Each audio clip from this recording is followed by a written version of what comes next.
Ya, assalamualaikum warahmatullahi wabarakatuh. Perkenalkan, nama saya Raka Nugranandra dan di sini saya akan menjelaskan tentang sejarah beserta pengertian teknologi, komunikasi dan informasi. Dan tugas ini diberikan oleh Bu Dewi Anggawati. Ya, yang pertama, simak baik-baik ya. Semoga membantu. Pertama, pengertian teknologi, komunikasi dan informasi. Yang kita maksud komunikasi apa sih?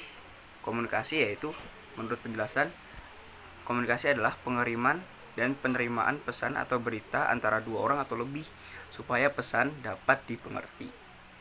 Kalian kalau informasi itu adalah fakta, laporan, perkembangan yang dapat mempengaruhi keputusan atau pembentukan masyarakat. Nah, seperti itu adalah teori dari komunikasi dan informasi. Sedangkan teknologi komunikasi dan informasi adalah teknologi kan alat. Komunikasi itu sejenis media dan informasi juga media. Jadi alat untuk media yang digunakan untuk pertukaran komunikasi dan informasi. Nah, yang pertama, media bisa kita jumpai, kita udah belajar dulu SD, media elektronik seperti TV dan radio, dan media digital seperti yang saya pakai sekarang, itu internet. Kita lanjut aja ya, karena ini sejarah, jadi kita akan membahas sejarah perkembangan surat kabar di negara kita, negara Indonesia. Surat kabar, dari dulu tuh adanya surat kabar tuh gara-gara politik etis.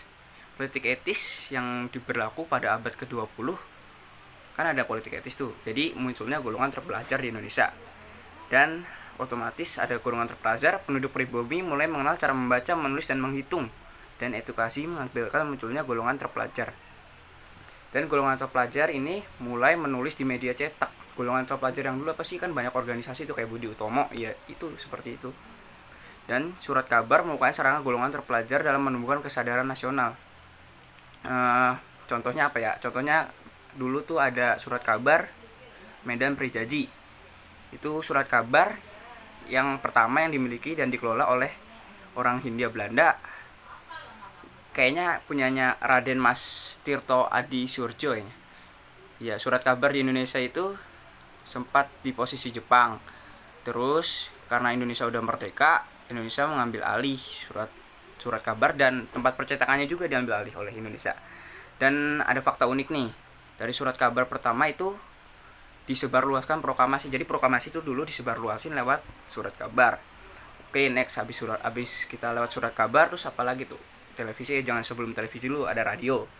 Sejarah perkembangan radio. Radio pertama yang mengudara di Indonesia, yang dulu didengar pertama kali oleh Indonesia tuh, adalah Batavias Radio Vereniging atau disebut BRV pada 16 Juni 1925. Terus ada lagi tuh di Solo, CRV, namanya apa ya? CRV, iya, Solo versi Gendring atau gitu.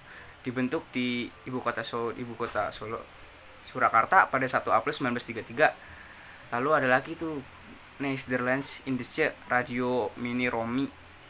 Ada 3 tuh pusatnya, Jakarta, Bandung, dan Medan. Beberapa stasiun radio itu melaksanakan, kan ada pertemuan lah.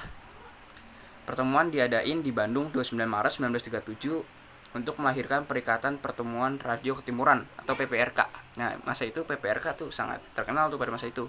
Terus masa-masa kedudukan Jepang, radio tuh diambil alih bernama Hoso Kanri. Pada semua itu siaran radio di Indonesia diserahkan oleh kepentingan militer. Emang Jepang nih rusuh, emang Jepang. Jadi Jepang tuh ngambil alih, jadi ngurusuh radio. Tapi untung sayangnya berita menyerahnya Jepang terhadap Sekulo terlambat diketahui. Berita tersebut diketahui oleh Sultan Syahrir, kan waktu itu Sultan Syahrir dengar beritanya, disebar oleh pejuang-pejuang lainnya. Coba Sultan Syahrir nggak dengar, pasti kacau nih, kita masih perang-perang. Radio menjadi media untuk menyebarluaskan informasi kemerdekaan Indonesia ke seluruh negeri. Yaitu yang waktu itu Kanri Kyoko diambil alih pemerintah RI dan berganti nama menjadi RRI kan. Nah, pokoknya jadi gitu. Jadi terkenal tuh RRI, Radio Republik Indonesia. Ya, lanjut, habis radio kita bahas ke televisi biar cepat, soalnya durasinya 5 menit nih kalau suruh saya. Sejarah televisi merupakan teknologi yang kita bisa dapat dengar sama kita bisa lihat visualnya. Siaran pertama televisi itu 17 Agustus 1962, waktu ASEAN Game. Jadi TVRI ulang tahunnya waktu pas ASEAN Game pertama dimulai, itu ulang tahunnya TVRI sama, coba aja cek di Google kalau mau percaya. Peresmian TVRI tapi baru disahkannya pada tanggal 20 Oktober berdasarkan ada surat keputusan presidennya tahun berapa gitu, 1963. Terus lanjut ya, udah 5 menit nih. Kita bahas yang terakhir, sejarah perkembangan satelit. Sistem satelit di Indonesia pertama SKSD. Bukan sok kenal sok dekat, tapi sistem komunikasi satelit domestik Palapa. Nama Palapa biasa udah tahu, Sumpah Pemuda, Gajah Mada, orang yang mau menyatukan Nusantara. Itu yang dicetus. SKSD Palapa kan emang tujuannya Palapa ingin nyatuin Nusantara dari satelit itu, jadinya sama kayak Gajah Mada, jadi namanya Gajah Mada aja. Menurut saya kayak gitu sih, tapi sih nggak tahu dah. Untuk menyatukan Nusantara, SKSD dibuat kan bener, untuk menyatukan Nusantara dibuat pada tahun 1974 dan diluncurkan pada 8 Juli 1976. Sejak ini dimulai, daya jangkauan TVRI sudah mampu meliputi berbagai wilayah di Indonesia. Tadinya kan baru dikit nih, baru paling ibu kota-kota gede. Semenjak udah pakai Palapa, jadi jadi keren gitu.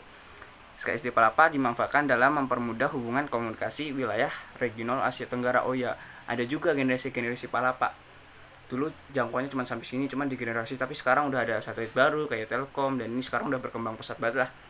Kita udah bisa ngakses di mana-mana pakai HP, tapi saya harap sih penggunaan HP ini tujuannya positif. Dah itu saja dari saya.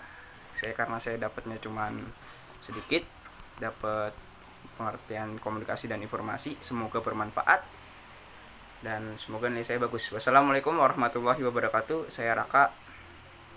Dah, terima kasih. Bye bye.